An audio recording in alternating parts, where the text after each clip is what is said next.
The FDA approves the Apple AirPods as a hearing aid device and the Apple Watch as a sleep apnea detection device. This is MacVoices.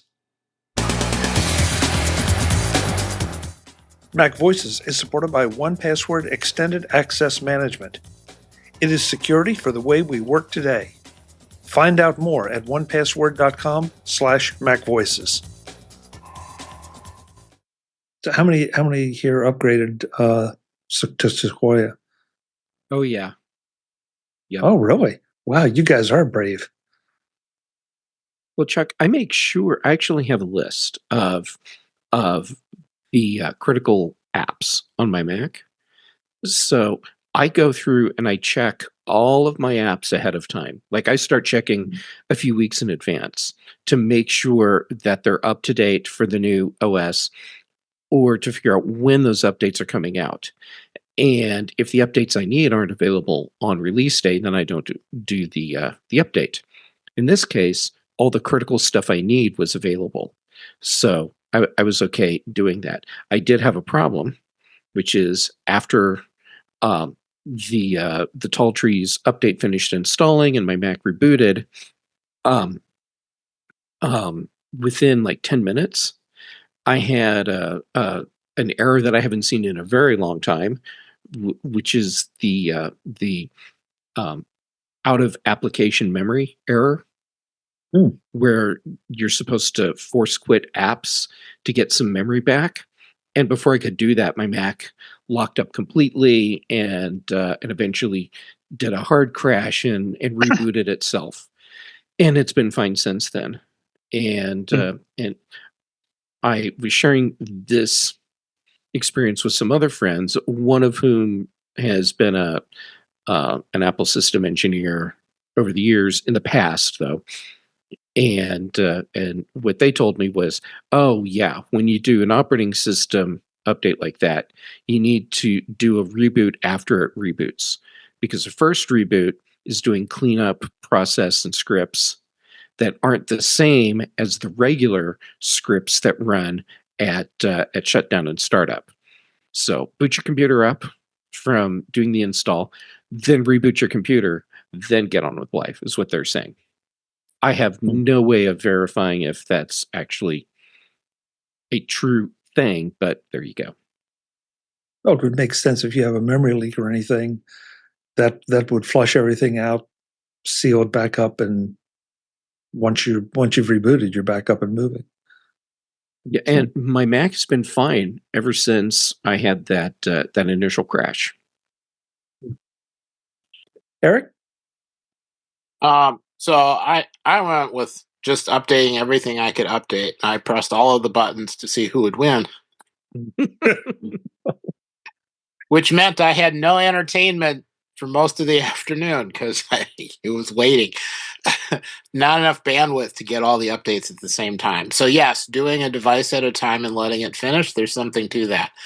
So I updated my HomePods, and then after that I updated my Apple TV, and then I had no sound because I send the Apple TV through the HomePod pair.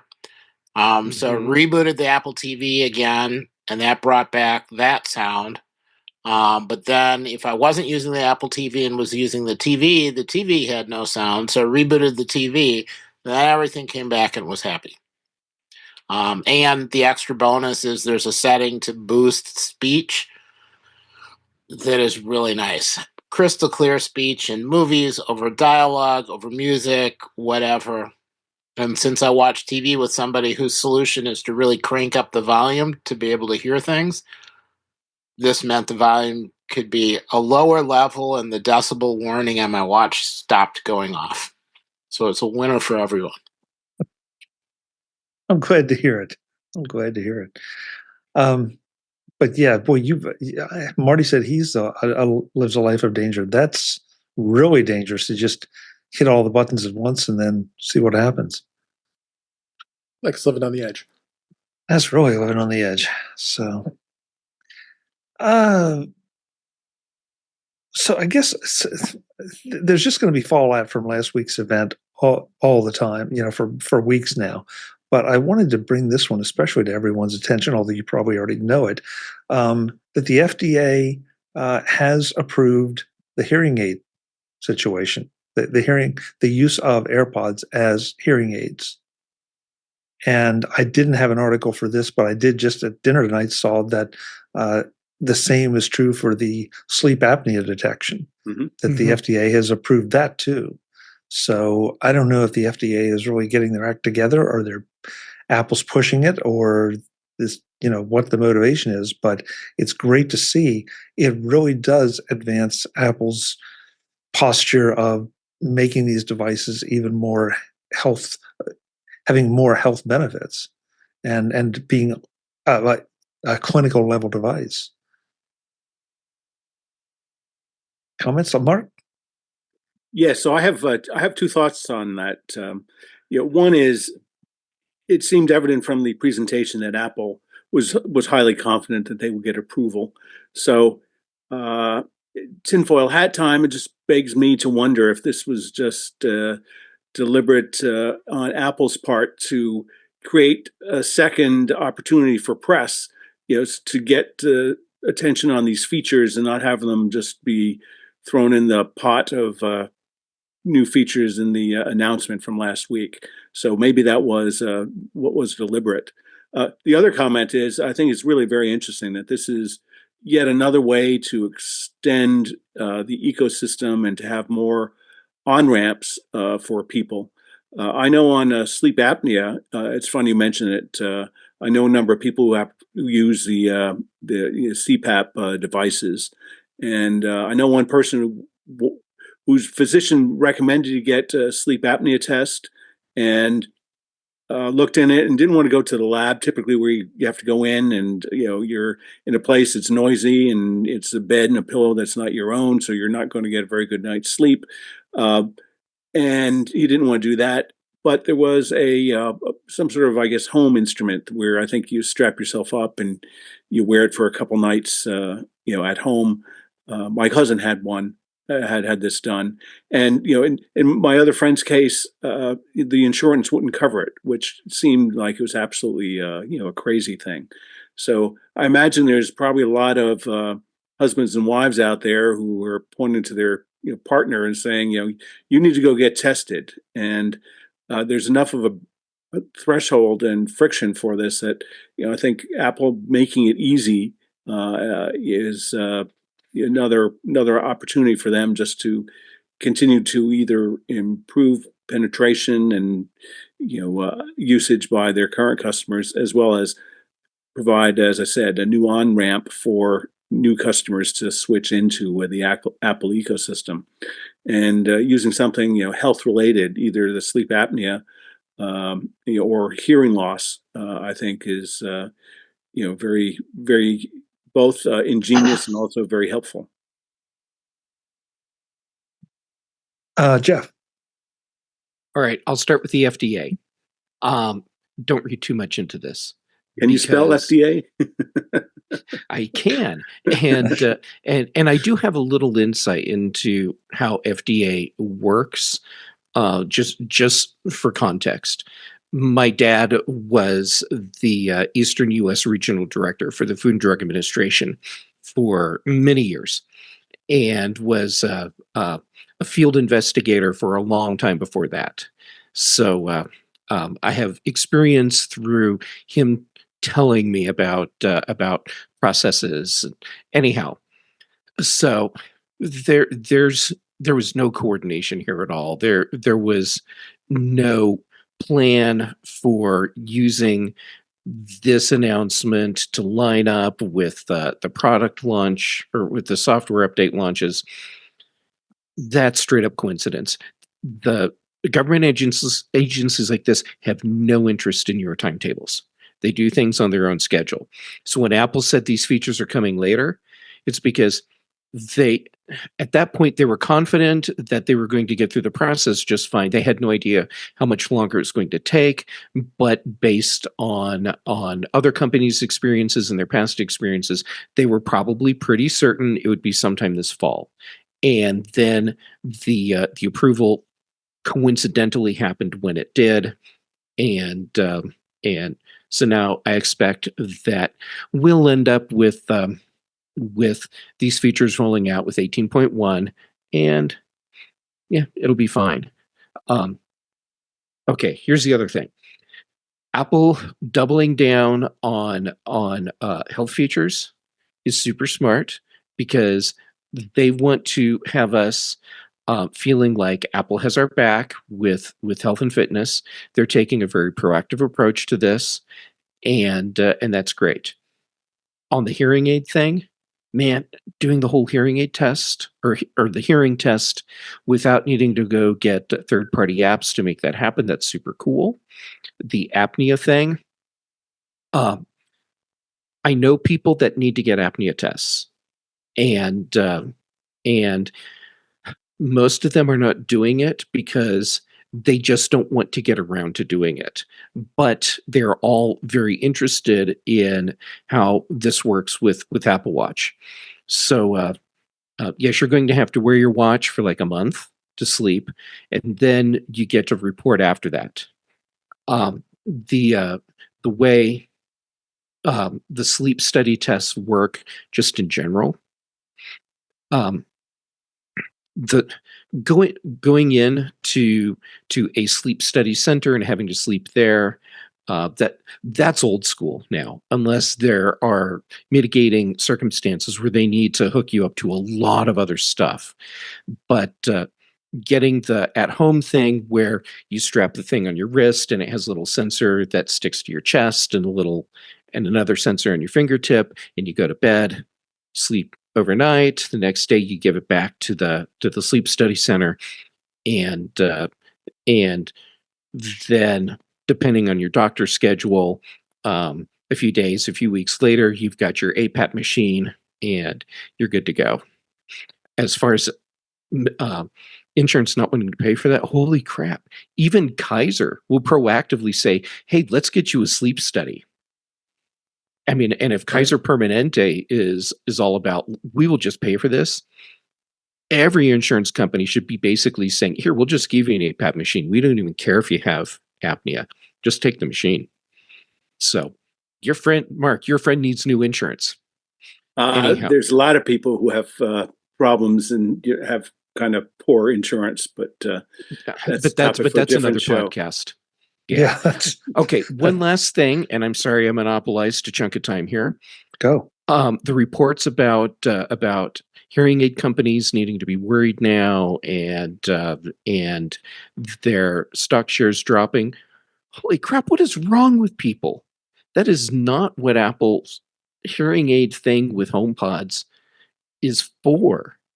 This is a way for people that occasionally need to have hearing assistance to be able to do that with what they already have. This is a way for people who have hearing related issues but may not be emotionally ready to get into the whole real hearing aid game. It gives people an option. Or if your hearing aids, you forgot to bring extra batteries with them and you need something in a pinch, you can pop in your AirPods and have hearing aids. This is not a replacement for real hearing aids. And people that are thinking that are going to be sorely disappointed. And people that are bailing on stocks because of this feature in AirPods, I think are very short-sighted. Just to be clear, I am not a financial advisor. I mean, look at me, look at my place. How could I possibly be a financial advisor? But I think this emotional reaction in the stock market is just that, an emotional reaction. This MacVoices is supported by 1Password Extended Access Management. It is security for the way we work today. Find out more at onepassword.com/MacVoices. Just how confident are you that all of your company's end users always, and I mean always, without exception, without fail, work on company-owned devices and in IT-approved apps? Yeah, I had my doubts too. So my next question is, how do you keep your company's data safe when it's sitting on all those unmanaged apps and devices? 1Password has an answer to this question, Extended Access Management. 1Password Extended Access Management helps you secure every sign-in for every app on every device because it solves the problems traditional IAM and MDM can't. No more shadow IT apps or unsanctioned identities. Using Okta or Microsoft Entra? 1Password Access Management has you covered, and it's in beta for Google Workspace customers. Find out everything you need to know at onepassword.com/MacVoices. That's onepassword.com/MacVoices for all the details on 1Password Extended Access Management. Thanks to 1Password Extended Access Management for supporting MacVoices. If I could just follow up on that, I saw that in the link that Chuck posted, and I went and searched, and a number of those companies, one was delisted, one's a European company that's traded in the U.S., another's a European company that traded in Milan. It was really hard to get information about them, but I think the reality is, I think that's just sort of slime bait journalism, because their stocks did not actually go down. They went down starting in August as the whole general market went down, and some of them went up. One of them, Hovni, went up after the Apple announcement. So I think that's just unresearched. I think there's just unresearched, gratuitous, sex and violence thrown into the story to try to get some readers. Or even though it was buried in the middle of the story. So I don't know why it was. It's wrong. It was stupid. It's incorrect. I don't even know why it was there at all. I'm shocked. Yeah, shocked, I say. Hearing aid companies stock going up after this announcement totally makes sense to me, because this to me says Apple is acting as a gateway pusher to clinical quality hearing aids. Because you find out, oh crap, I can't hear too well. Using your AirPods to enhance your hearing, and then pretty soon it leads to, wow, maybe I should look into real hearing aids. I think this is going to help boost hearing aid sales.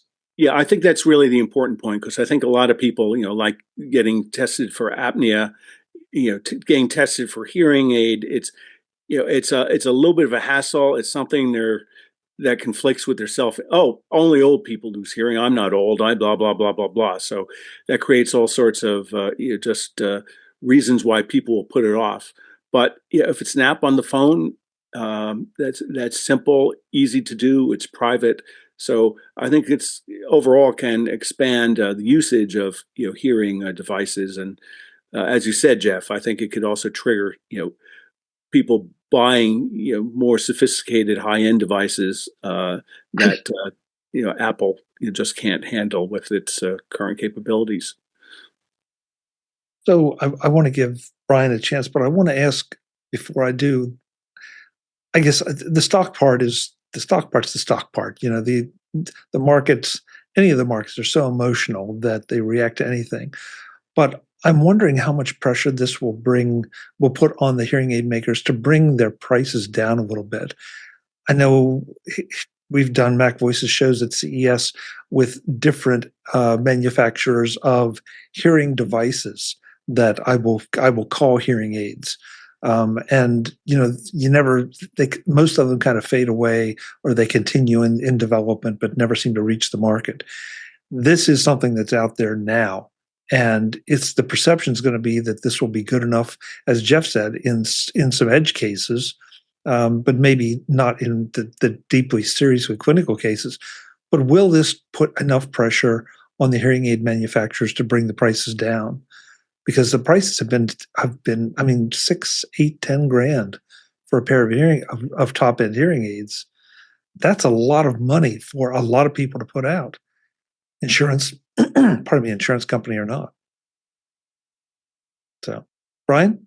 I think much of this has been shared, but just to bring in a different perspective too, I think what Apple's doing with the hearing aid business, I think when you have folks out there who maybe they recognize that they may have some hearing loss from conversations with friends and they're missing something, and somebody said you didn't hear something.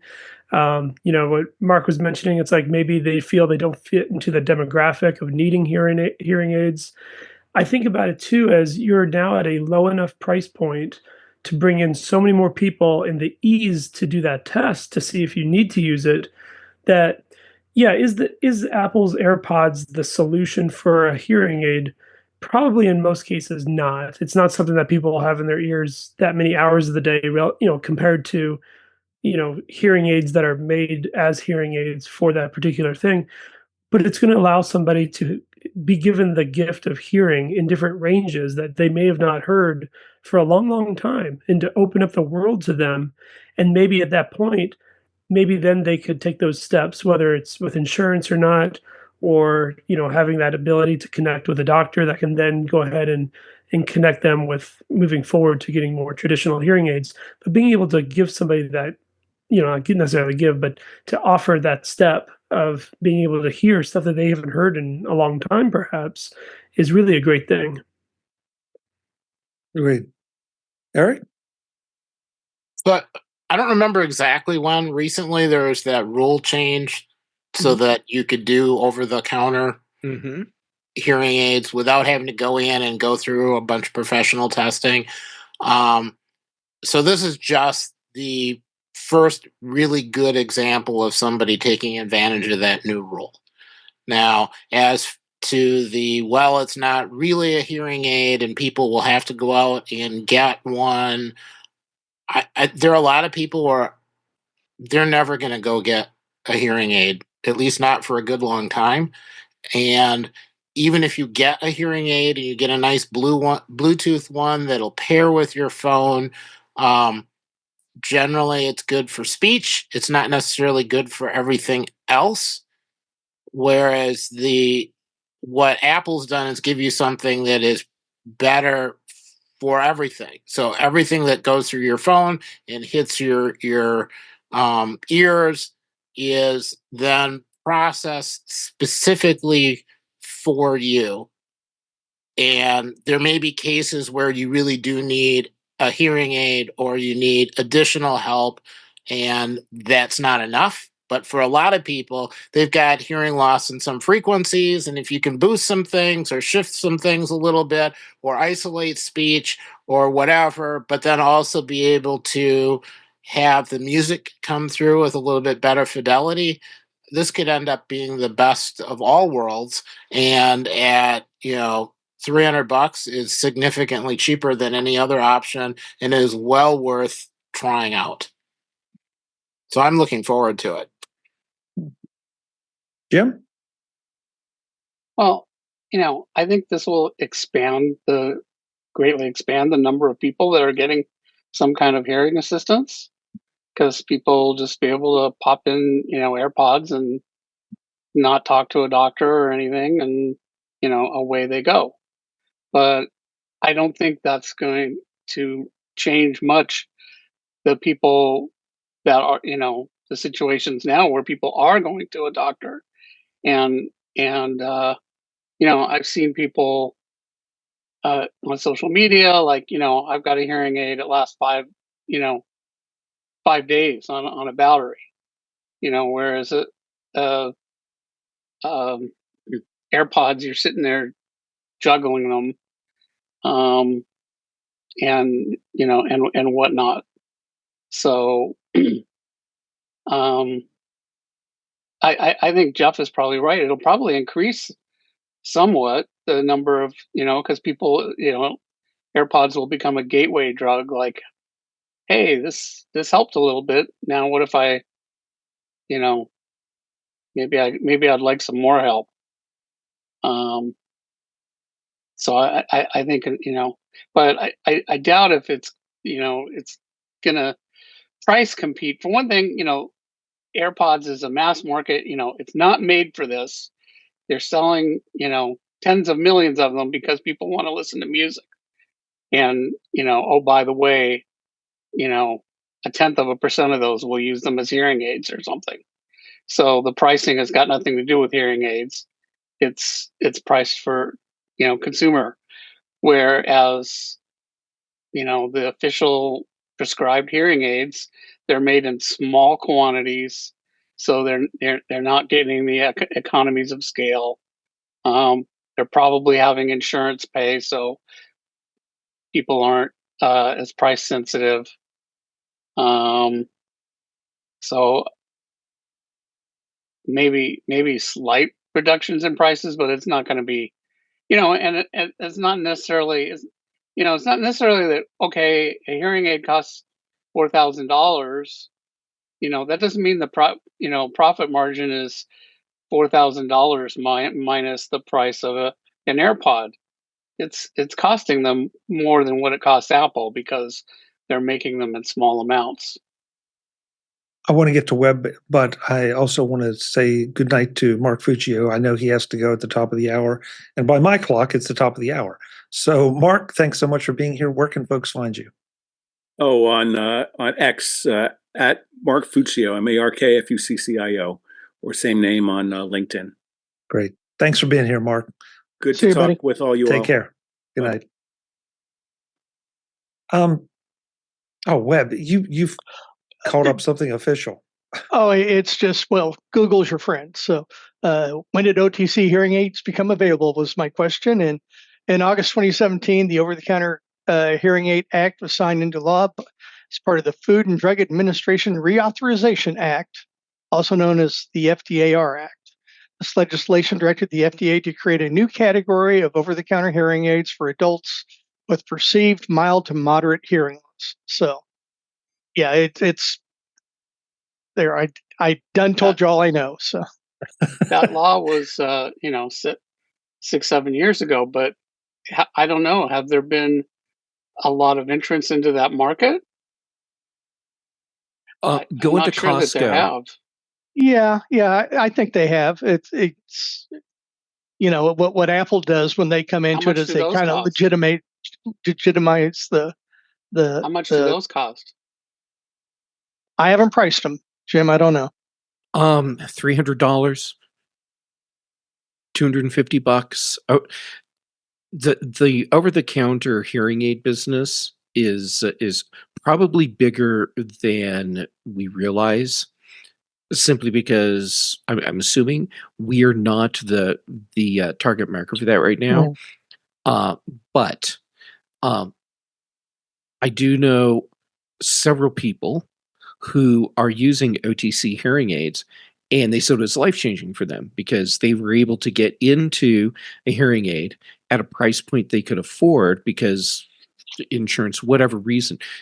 And almost every one of them said, yeah, I just went into Costco and went to the back to the pharmacy section where you can get your hearing aids and your contacts and, just down the line, all these things. And they said it was great. Google says the average is $1,500, but some models start as low as $200. Yeah, I'm assuming if you're spending $200, $300 for OTC hearing aids, you're not getting the best quality. But if it's what you can afford and it's helping, great. Yeah. And it makes you wonder how many people will maybe take a second look at something like a set of AirPods that can serve multiple purposes. Because I would imagine, I can't speak from experience here, but I would imagine that if you want to talk on the phone or listen to music with earphones or something, that the hearing aid has to come out, or there are other issues with doing that, and to be able to do that all in one, if your need is satisfied by that level of hearing aid, then people may start looking at AirPods. I'm going to move us on a little bit because we really beat this one to death, but it's important, and it's hopefully we're getting some people to think about what they should be doing or could be doing. If they can hear us. If they can hear us again. Thanks, Jim. knew that was coming. I knew somebody was going to say it. Visit MacVoices.com for show notes and to connect with Chuck on social media. Get involved in our Facebook group or like our Facebook page, and get more out of your Apple tech with MacVoices magazine, free on Flipboard and on the web. And if you find value in it all, consider supporting us through either our Patreon campaign at patreon.com/MacVoices, or by making a one-time donation via the PayPal link on our front page and in the show notes of each episode. You will join these fine people who help bring you MacVoices.